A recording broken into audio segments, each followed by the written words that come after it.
que vamos a estar tratando en el día de hoy. El primero de ellos también se vincula, si se quiere, con lo que hablábamos ayer. Es más, hace días, día más, día menos, el tema de la justicia y sus distintos actores y todas sus aristas aparecen sobre la mesa. Eh, Porque para hablar de justicia, bueno, obviamente tiene que estar muy aceitado todo el sistema y le caben responsabilidades a todos los distintos protagonistas. Porque por ahí solemos escuchar muchas veces, ¿no? Cuando hay algún caso que está sin resolver o algún caso que pareciera tener, no sé, más atención que otros. Eh, ¿Cuántas veces se ha hablado de la justicia para pobres, justicia para ricos? Bueno, hoy quienes están parándose y reclamando o de alguna manera haciendo sentir que no se sienten contemplados como quisieran por la justicia, es la comunidad LGBT. Nos está acompañando en este momento, bueno, la conocemos desde hace ya mucho tiempo, Colette Spinetti, es presidenta del colectivo trans del Uruguay.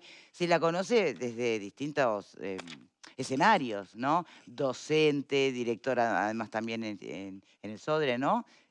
Artística. Sí, Eh, y hoy, bueno, poniéndole voz una vez más a una serie de reclamos y sobre todo de, hey, escuchen esto, ¿no? De ponerle voz a una realidad que viene golpeándolo así hace mucho. ¿Se acuerdan que hace un tiempo nos sacudió a todos la seguidilla de asesinatos a mujeres trans, travestis, ¿no? En su momento. ujú, 11. ujú. ¿Impactó? Sí, claro, impactó. Sí, después, y acá autocrítica, ¿no? Como integrante de los medios de comunicación. Si nosotros después dejamos morir la noticia, puede ser. Es- Reconozco, eso es un tema muy complejo, muy sensible, pero lo cierto es que la sociedad entera, y nosotros sobre todo, tomamos una noticia, una historia, la ponemos en primera plana y la dejamos. No porque dejara de interesarnos, pero porque vino otra que le pasó por arriba y así vamos. Entonces, ¿quién reclama? ¿Quién llora? ¿Quién se acuerda? Y si tenés una familia atrás, la familia. Cuando no la tenés, en el mejor escenario hay una comunidad, un colectivo que lo intenta hacer. ¿En qué están esos crímenes? Bueno, muy buenas tardes a todas, todos y todes. Gracias por el espacio y gracias por visibilizar este tema. Yo siempre digo que acá hubo varios asesinatos, el asesinato físico, el transfeminicidio o travesticidio. Ahí la comunidad se tiene que dar un debate para ver el término que vamos a usar. Eh, el físico, pero también estos asesinatos de, por ejemplo, cómo salían en la prensa, ¿no? El hombre vestido de mujer, el travesti, etcétera, en aquel momento. Y después esto que vos estás hablando, que es verdad, porque nos avasallan las noticias y de No es por pronto... quitarnos responsabilidad, ¿no? Pero, porque también es cierto, deberíamos retomarlas. Porque se insiste en algunos casos.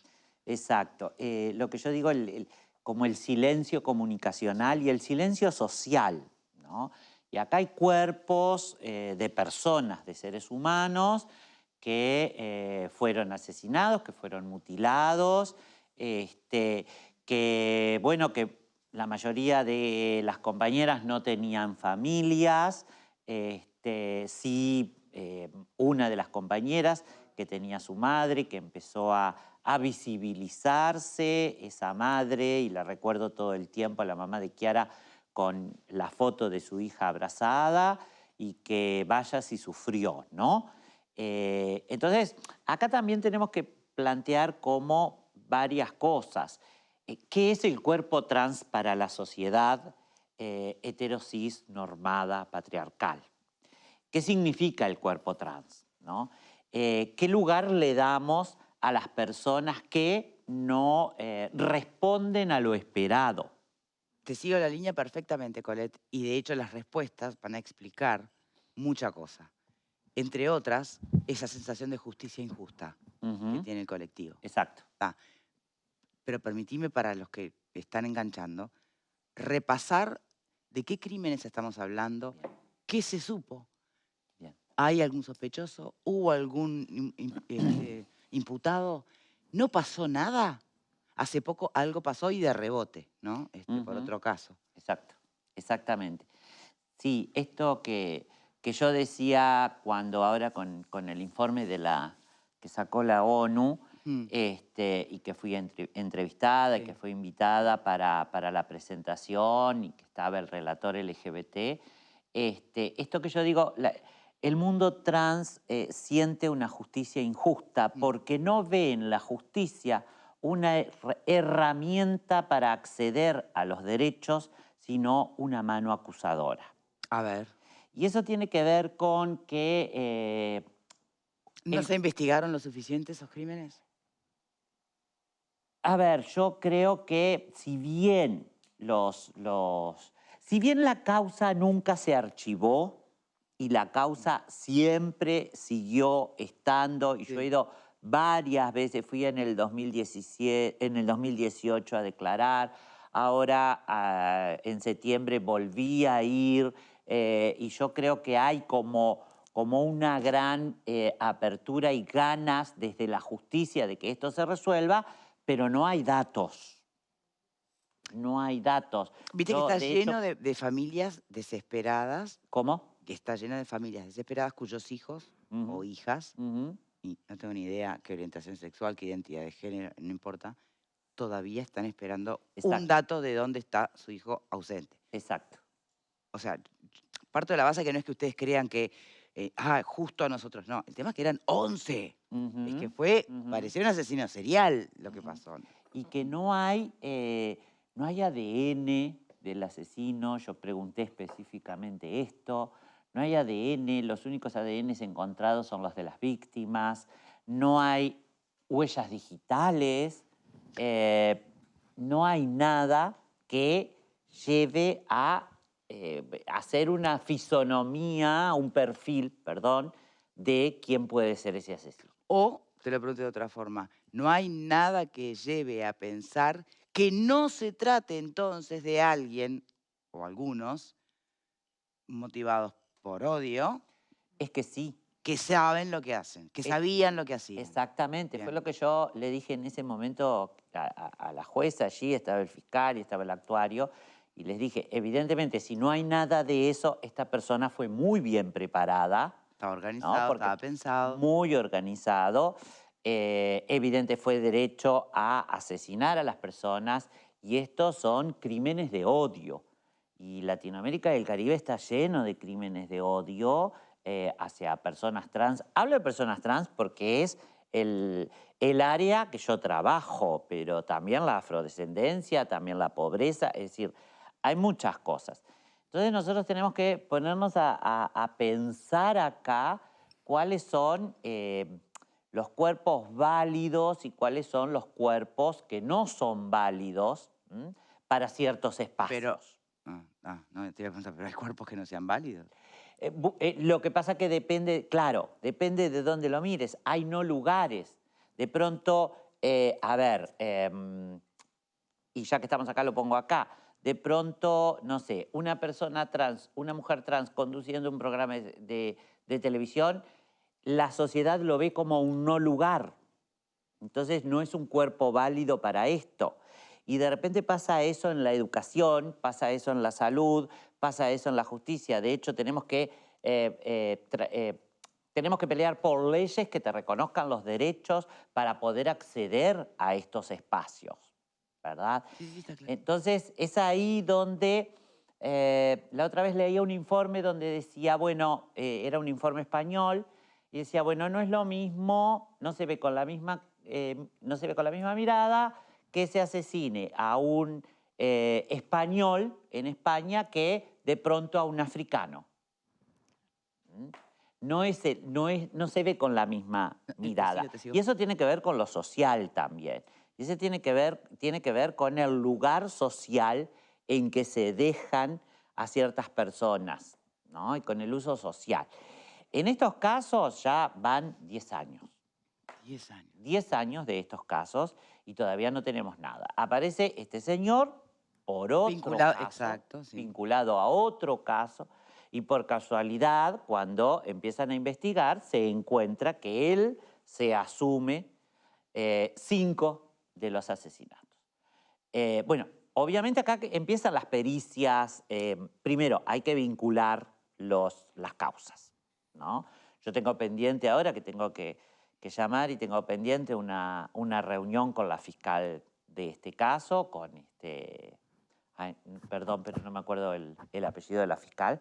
Ya me voy a acordar, esto es vejez. Ya viene, ya viene. Ya viene. Va y viene, sí, Sí. conocemos la experiencia. Que me la encontré justamente en la presentación de este informe de la ONU y quedamos que yo la llamaba para reunirnos y conversar. Entonces, primero se tienen que vincular los casos, después se tiene que hacer, evidentemente, todas las pericias penales que tienen que ver con esto. Creo que estuvo acá Robert Parrado hablando de este tema también. Entonces hay que hacer como muchas investigaciones, ¿verdad? El otro tema es que todos estos asesinatos fueron en soledad, o sea, no había una compañera trans que lo haya visto, ¿no?